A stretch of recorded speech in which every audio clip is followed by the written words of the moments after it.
Se a gente perguntasse para cada brasileiro se ele tem um sonho de ser dono do próprio negócio, provavelmente as respostas mais comuns seriam essas. Um ponto muito positivo de ser empreendedor é que você vai ser o seu chefe. Você vai determinar tudo aquilo, as funcionalidades, os princípios da empresa, correr atrás do que é o seu desejo e trabalhar com o que você mais gosta. Eu sonho em empreender porque eu acredito que essa é uma forma eficaz de usar o meu trabalho para atingir a vida de outras pessoas, atingir positivamente a vida de outras pessoas na busca da realização de um sonho ou até mesmo da satisfação de alguma necessidade. Acho que todo mundo deseja empreender. Ser o próprio chefe, acompanhar de perto o próprio negócio. O problema é quando dá errado. Giovana tem razão. Empreender nem sempre é fazer o que gosta e sinônimo de dinheiro no bolso. O outro lado da moeda muitas vezes custa caro.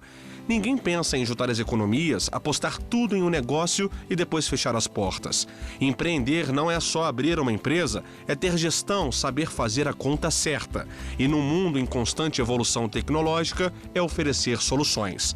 Isso o brasileiro já mostrou que sabe fazer. A gente tem sim um espírito empreendedor, a gente é criativo, e isso é uma das características do empreendedorismo, mas a gente também tem muita gente desempregada.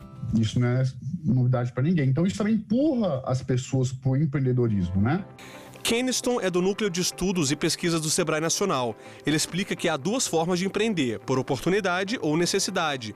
A mais comum é a segunda opção, por causa do índice de desemprego no Brasil. Na pandemia do coronavírus, por exemplo, ao mesmo tempo em que muitos negócios faliram, o número de novos empreendedores aumentou. Nesse momento agora de crise, por causa do Covid, tem aumentado, em vez de ter reduzido, tem aumentado o aumento de registros de pessoas abrindo empresas. Então, isso mostra que também tem um pouco de forma que as pessoas se encontram quando saem do mercado de trabalho enquanto empregados, né? Um monitoramento de empreendedorismo global divulgado pelo Sebrae aponta que no Brasil a estimativa é de mais de 53 milhões de brasileiros à frente de alguma atividade empreendedora.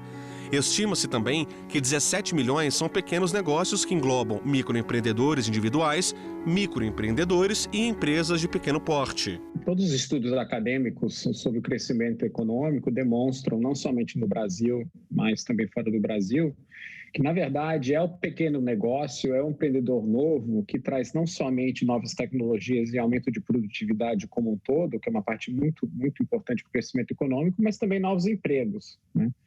Todo mundo que começa um novo empreendimento acaba empregando pessoas, né, adicionando demanda ao mercado de trabalho. Nossa reportagem também conversou com o coordenador de projetos da Fundação Getúlio Vargas. Marcel participou de uma pesquisa com o Sebrae para fazer um diagnóstico dos impactos da pandemia nos micro e pequenos negócios. No início da crise, o impacto foi brutal. O lockdown, né, o fechamento, ele causou aí a queda de quase 70% no faturamento das empresas, das micro e pequenas empresas. Isso a gente está falando dados de março, de abril. E a partir de então esse número ele vem reduzindo, né? Ou seja, vem acontecendo uma recuperação à medida que as economias vão sendo reabertas e os negócios vão sendo adaptados no seu funcionamento. Quando você tem um choque desse tamanho inesperado, ele gera grandes dificuldades econômicas, né? Como a gente viu, obviamente, né? Nem temos que comentar, mas também oportunidades, né?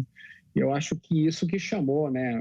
Como você bem notou, algumas pessoas a querer preencher novas demandas que foram geradas exatamente pela pandemia. O mundo se reinventou.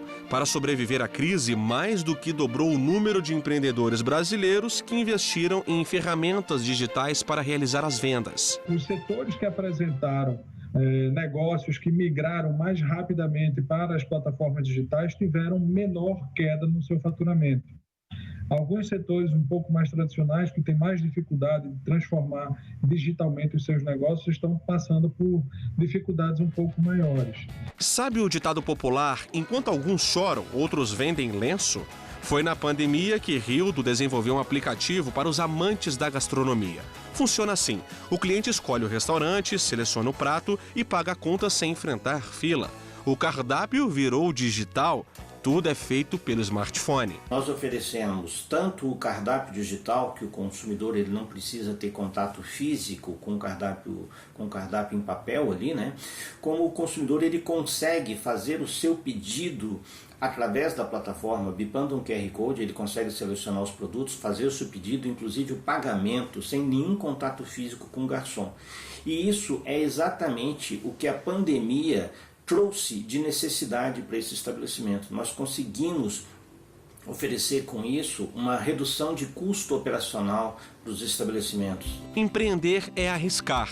É difícil ofertar para o mercado um produto único e inovador. Aí você fala, bom, eu tenho o sonho de abrir um negócio, mas não sei por onde começar. Voltamos a conversar com o analista do Sebrae que vai dar dicas do que fazer.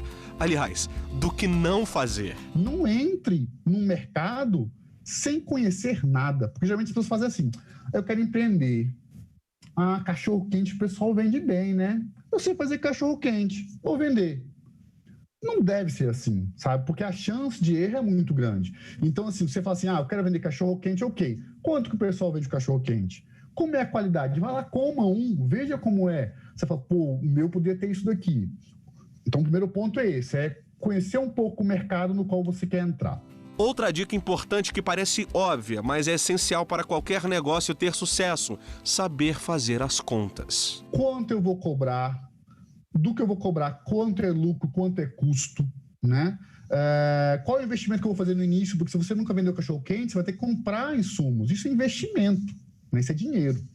Então, desse dinheiro, quanto você vai demorar para ter retorno, né? Terceiro ponto que não pode falhar: relacionamento com o cliente. Se coloque no lugar dele, aceite sugestões e reconheça erros, como atrasos na entrega ou pedidos errados. Para terminar, vamos usar como exemplo um empreendedor que vende crepes. Sabe aquela propaganda, o melhor crepe da cidade? Não faça isso.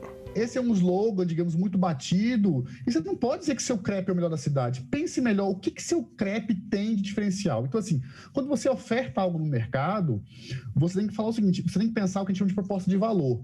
O que eu estou a fim de entregar, o que eu pretendo entregar para o meu público, que é um diferencial em relação aos outros que estão vendendo crepe.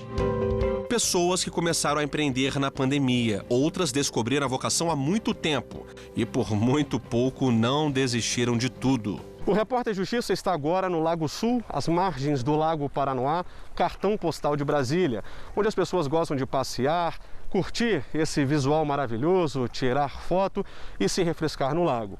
E esse é o Alexandre, de 47 anos. Ele já foi taxista, promotor de festas, DJ e hoje é um dos maiores empresários do segmento de alimentos e bebidas. Para ter esse reconhecimento, a caminhada foi dura, longa, e ele passou por cada sufoco que você de casa não faz ideia. Uma história marcada por dificuldades. Há 17 anos, Alexandre e a mulher decidiram empreender e abriram uma lanchonete no Gama, a 40 quilômetros da área central de Brasília. Ele conta que um irmão deu a geladeira, outro doou o fogão, a chapa e a mãe ajudou na empreitada. Tem uma história bem curiosa que é o frango que a gente faz até hoje, que é do cachorro quente, que foi a minha mãe que deu o primeiro frango. Ela, além de dar, ela fez. Foi bem interessante. Muita ajuda mesmo. Impulsionado pelas vendas, em apenas 6 meses, Alexandre já tinha 5 funcionários. Aí o espírito empreendedor criou asas. Investiu no quiosque, colocou mais opções no cardápio e fez sucesso. O pequeno negócio de família cresceu. Em 10 anos, ele já comandava 8 lojas. Tudo ia bem, até se deparar com a crise econômica de 2014. Fechou metade dos estabelecimentos. As dívidas por empréstimos bancários e impostos atrasados chegaram a R$1,5 milhão de reais. Pensar em desistir era todos os dias. Mas toda vez que eu pensava em desistir, algo me lembrava do meu sonho de 2014 de crescer. Sempre atento às novidades do segmento, Alexandre percebeu na época que São Paulo vivia a onda dos food trucks e era questão de tempo eles ocuparem as ruas de Brasília. Alexandre se preparou para isso, montou o primeiro caminhão. A gente enxergou que ali seria o caminho. Abrimos o primeiro food truck, saímos da cidade satélite que a gente estava e fomos para o centro de Brasília, para a capital. 6 anos se passaram. Hoje são 4 food trucks, 12 lojas físicas e uma central de produção, onde são fabricados os pães, molhos e hambúrgueres. Alexandre emprega 200 funcionários e mata a fome de muita gente. No ano passado, foram vendidos mais de 1,5 milhão de lanches. Pergunta a ele qual o segredo do sucesso. Vejo, acredito e defendo. O segredo é trabalhar muito e aprender a fazer conta. O segredo é esse, 2 mais 2 é 4, então tem que sobrar e tem que ter lucro. Trabalha muito, faz conta, tenha lucro, vai embora, não tem erro. No próximo bloco, vamos mostrar que empreender é planejar. Quem não faz isso tem dor de cabeça. O Repórter Justiça volta já.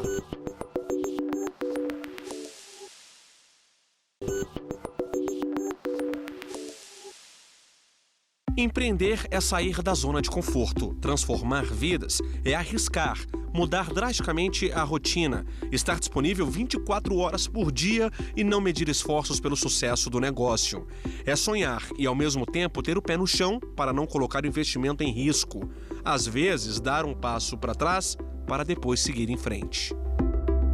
Raíssa tinha um cargo comissionado e ficou desempregada na pandemia. Decidiu realizar um sonho antigo e abriu uma empresa de comunicação. Você vê aquele feedback do seu cliente, você vê que o trabalho está gerando resultado e que tudo aquilo que você sempre acreditou e trabalhou para o outro, agora é para você. Isso é muito bacana. E eu poderia falar vários aspectos positivos, que foi muito legal. A gente não precisa nem falar que Raíssa está realizada, né? Mas empreender exige uma mistura de habilidades, entre elas a paciência. Ela conta que não fazia ideia da burocracia para abrir um negócio. A burocracia ainda é muito impalpável para quem não tem tanto conhecimento. Enfim, eu nunca tinha pensado em abrir uma empresa, ir atrás de um contador, ir atrás de uma conta jurídica, até mesmo contrato, respaldo jurídico, né? São questões ainda complicadas para quem deseja iniciar assim de cara. Um relatório divulgado pelo Banco Mundial revela que o nosso país está longe de ser exemplo no quesito facilidade para abrir ou fechar um negócio. O Brasil ficou em 124º lugar entre 190 países. Na América do Sul, o resultado só foi pior para a Argentina, que ficou 2 colocações atrás, e para a Venezuela, considerado o 3º pior país do mundo em burocracia para empreender. Segundo o Ministério da Economia, o tempo médio para a abertura de uma empresa no Brasil é em média de quase 3 dias. É claro que esse tempo pode variar até o empreendedor ter em mãos a última licença de operação. O economista Tony Volton explica que o Brasil tem a maior carga tributária do mundo e falta incentivo para os negócios pequenos crescerem. Como que a gente pega, como que a gente facilita e incentiva o crescimento dessas empresas? Por exemplo, nosso sistema tributário, ele gera um incentivo para a empresa ficar pequena, porque ela pode ficar dentro do regime do Simples, né? E quando ela sai do regime do Simples, tem um aumento da carga tributária, né, discreto, muito grande, né? Então, deveríamos olhar as reformas, né, especialmente a reforma tributária, com a seguinte questão: o que a gente pode fazer para esses 25% dos brasileiros que estão empreendendo para eles crescerem seus negócios, né? O Simples Nacional, que o economista citou, é um regime compartilhado de arrecadação, cobrança e fiscalização de tributos aplicável a microempresas e empresas de pequeno porte. É como prevê a Lei Complementar 123 de 2006. Em resumo, é um regime tributário criado para facilitar a arrecadação de impostos. É uma forma menos burocrática de recolhimento de tributos para essas empresas. Mas quando essas empresas acumulam dívidas fiscais, né, o que fazer com esse passivo fiscal? Daniel é juiz titular da primeira vara de falências e recuperações judiciais de São Paulo e hoje atua na presidência do Superior Tribunal de Justiça como juiz auxiliar. Ele fala sobre a Lei 11.101 de 2005, que regula a recuperação judicial e a falência do empresário. O magistrado explica que a legislação foi reformada no fim do ano passado, com mecanismos para as empresas renegociarem as dívidas. Ela traz ajuda para que essas empresas que enfrentam dificuldades financeiras consigam entabular um acordo com os seus credores e consigam seguir na sua atividade. E, por outro lado, essa lei também cria a possibilidade daquele empreendedor que faliu, dele voltar a empreender rapidamente, né? Atualmente, isso não acontece, né? O empresário que vai para a falência, na prática, fica vinculado a esse processo de falência por muitos e muitos anos. Falamos sobre a alta carga tributária e que o Simples Nacional é um aliado para micro e pequenas empresas. Mas, para ser beneficiado, o empreendedor deve seguir uma série de regras. Os impostos, por exemplo, devem estar todos em dia. Caso contrário, eles podem se tornar o pior inimigo do negócio. Foi o que aconteceu com Moacir, morador do Distrito Federal. Ele aposentou, abriu um restaurante, mas não declarou os impostos corretamente. Resultado, foi excluído do Simples Nacional. O regime fiscal, ou a carga tributária, o atendimento dos impostos, é de suma importância para a sobrevivência da empresa. Porque se a empresa não cumprir em dia os seus recolhimentos, seus impostos, isso aí acarreta a necessidade de parcelamentos ou de refinanciamentos desses impostos. Muitas vezes o empreendedor já é tão atarefado que não tem tempo ou não sabe mesmo como prestar contas ao governo e repassar informações importantes à Receita Federal sobre suas atividades. Mas para manter as portas abertas, isso é fundamental. É aí que entra em cena o contador. Precisa entender por que ele paga aqueles impostos, por que quando ele compra de fora e incide aquele tanto de imposto, ele precisa ter essa reserva. Muitos clientes eu atendo aqui, eu falo, você tira o imposto na hora que você faz a nota fiscal, você tem que colocar o seu cliente para pagar o imposto, não é você que paga, já está embutido lá na nota. Você só vai esperar eu enviar a guia para você. Darlene é contadora e há 15 anos abriu um escritório de contabilidade. Até ser reconhecida e se firmar no mercado, passou por preconceitos por ser mulher e negra. Quando eu me formei em 2002, a contabilidade era uma profissão muito masculina, né? Tinha muitos homens que dominavam o mercado contábil. E hoje eu costumo dizer que a contabilidade ela veste saia, porque as mulheres elas estão quase igualando o número de homens e as mulheres cada vez mais estão empreendendo, né? Darlene explica que para empreender é preciso planejar. E para evitar o que aconteceu com o Moacir, que mostramos há pouco, um mecanismo importante é o planejamento tributário. Muitos não sabem nem que a alíquota de imposto que paga na empresa e não sabe qual é o regime tributário que a empresa dele está, se ele pode pagar menos ou não, entendeu? O planejamento tributário ele vem nessa linha, ele é muito importante, tá? Outro tipo de planejamento é ficar de olho nas tendências do mercado. O empreendedor não pode parar no tempo. No bloco anterior, o coordenador de projetos da FGV falou sobre a pesquisa dos impactos da pandemia nos micro e pequenos negócios. Agora, ele explica que por causa da tecnologia e das novas formas de consumo, há uma migração dos negócios para as plataformas digitais. Pesquisas apontam nos Estados Unidos que o comércio eletrônico americano, nesse período, apenas nos 6 primeiros meses da pandemia, ele já superou os 10 anos anteriores. Então, num período de 6 meses, o comércio eletrônico americano, ele mais do que dobrou de tamanho do que havia sido desde o início da sua medição em 2009.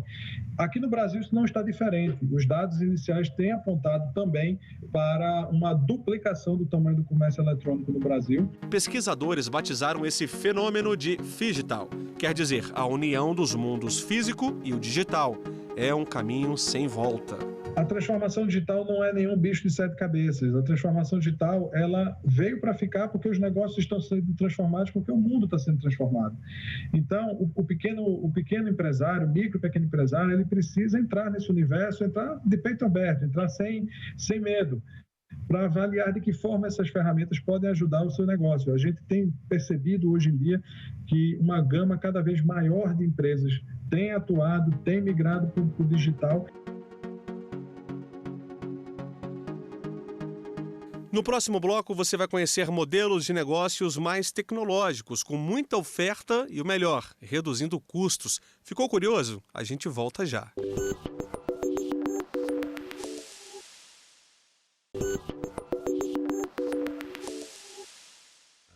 Há Até aqui você viu, o brasileiro tem um pé no empreendedorismo, seja por oportunidade ou necessidade. 3 em cada 10 pessoas sonham em ser o próprio chefe, e 1/4 dos adultos vivem essa realidade no país. Agora o Repórter Justiça vai mostrar que a maneira de fazer negócio está mudando. Quem nunca ouviu falar nas startups? Aquelas empresas que muitas vezes nascem na garagem de casa, de forma despretensiosa, e de repente viram um negócio e tanto. Você não precisa, para começar uma startup, de alugar um cômodo, de comprar produtos, de ter um ponto comercial, de ter estoque. Normalmente você cria um aplicativo, você cria um site, ele começa a vender os seus produtos. É uma organização em busca de um modelo de negócio que seja repetitivo e escalável. Uma organização é um grupo de pessoas. Em busca de um modelo de negócio, significa que ele não existe. Que ele seja repetitivo e escalável. Esse é o sonho de consumo de qualquer empreendedor. Estamos falando de empresas preocupadas em solucionar problemas com a ajuda de tecnologia. Por exemplo, aquele aplicativo de música ou de transporte que conecta passageiros e motoristas. Hugo é administrador, empreendedor e presidente da Associação Brasileira de Startups, criada há quase uma década para fomentar o desenvolvimento desse modelo de negócio no Brasil. Na maioria das vezes, essas empresas possuem tecnologia como veículo para entregar suas soluções, as suas propostas de valor, né? E isso cabe para qualquer segmento. Qualquer segmento hoje, sem exceção, pode pensar em elaborar ou criar um novo modelo de negócio que seja repetitivo e escalável. Outro modelo de empreendedorismo que tem crescido no país é o coworking. Se você ainda não conhece, é fácil explicar. São diferentes negócios no mesmo espaço. Quando você está num ambiente como esse, você tem acesso a uma multidisciplinaridade de pessoas com culturas, com experiência de vida, com um momento de maturidade empreendedora diferente da sua. O que era o escritório do futuro, hoje é realidade. Uma das vantagens do coworking é reduzir gastos fixos, como aluguel, IPTU, contas de luz, água e internet, por exemplo. Diferentes empresas atuando juntas também é sinônimo de novas oportunidades de mercado. Bom, e já que estamos falando de tecnologia e inovação, nesse coworking, quando a fome aperta, o colaborador pode contar com esta conveniência de autosserviço para fazer um lanche. Como funciona? Não tem ninguém para fazer a venda. Ele mesmo escolhe o produto, passa o código de barras e efetua o pagamento com cartão. Simples assim. É o teste da honestidade. Segundo a empresa responsável pelo serviço, é aceitável o pagamento referente a pelo menos 95% do que foi consumido. Neste coworking, a taxa era menor, ou seja, precisa melhorar. Outra grande vantagem dos espaços compartilhados é a localização. O Repórter Justiça veio na 506 Sul, no coração de Brasília. Antes da gente mostrar o que guarda este lugar, repare como ele estava há 2 anos. Funcionava um lava-jato, mas, vamos concordar, caindo aos pedaços. Na época, um grupo de empreendedores procurava um espaço compartilhado e colaborativo. A gente entende que negócios que nascerem a partir de agora e não tiver esses fundamentos dentro do seu DNA, pode ser que eles tenham que estar se reinventando em 2 anos, em 3 anos novamente, eles vão ter que estar ajustando seus conceitos. Então a gente acredita que as coisas precisam ser compartilhadas, colaborativo, cooperativo e socioambientalmente responsável. São 60 marcas que reúnem moda, gastronomia, cultura, inovação e empreendedorismo. Miguel é economista e um dos idealizadores do projeto. Ele explica que abrir um negócio na capital do país não é tarefa fácil. O Ínfino foi inaugurado no meio da pandemia do coronavírus. Os aluguéis são muito caros, você precisa de fiador, você precisa de pensar como vão ser os 12 meses. Então, os imóveis não estão preparados e tudo. Então, são uma série de fatores que distanciam, principalmente quem está começando, de uma inserção no mercado de trabalho. O espaço é colaborativo, compartilhado e democrático. As lojas têm 6 meses de operação, com exceção aquelas que agregam valor e faturam bem. A gente cobra do empreendedor um valor fixo, que é como se fosse uma taxa de condomínio, para ajudar no custeio de despesas de água, de iluminação, segurança e tudo. varia para os menores de cerca de R$ 250 até os maiores de R$ 2.000. O complexo de lojas fica na Praça das Avós, revitalizada pelo governo do DF. E lá no fundo, sem chamar muita atenção, está o Ramon Maldonado Dias, venezuelano que desembarcou no Brasil no fim da década de 70 para estudar e aqui mesmo ficou. Cursou jornalismo e ciências políticas, mas nunca deixou de lado o pincel. O artista plástico tem obras em mais de 100 países. Um dia fui almoçar com um amigo e num lugar como este, a Praça das Avós, decidi levar um convite da exposição para um casal que estava numa mesa qualquer. Quando o cara viu o convite, o cara falou: minha mãe comprou um quadro teu em Brasília. Imagina, um italiano que eu não conhecia, nunca tinha visto, no meio da cidade antiga de Roma, a mãe tinha um quadro meu.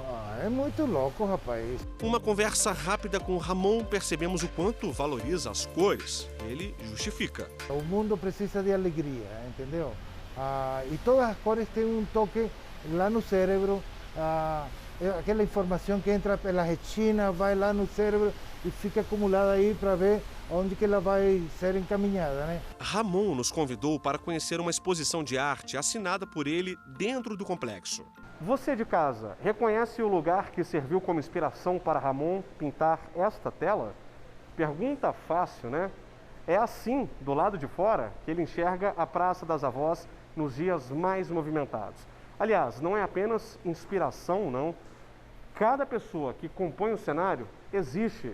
E pelos olhos de um artista tão observador, o resultado não poderia ser outro. Não deve ter sido muito fácil, né, reproduzir isso, né, em forma de pintura. Tem que ser muito rápido porque o pessoal está se movimentando no local, né? Mas deu para pegar muita gente. Algumas ficavam, como chama, modelando, né? Algumas meninas, né? Foi muito interessante, né? Tem ainda uma galeria vertical que parece a escada de uma mansão de colecionador que reúne 40 obras de Ramon, entre pinturas e esculturas. Já essa tela mostra a esplanada dos ministérios em clima de festa junina. O espaço colaborativo e compartilhado permite que Ramon mostre sua vocação para pessoas tão diferentes. Eu estar aqui, para mim, é como um prêmio, é uma honra poder trazer minhas cores para o brasileiro.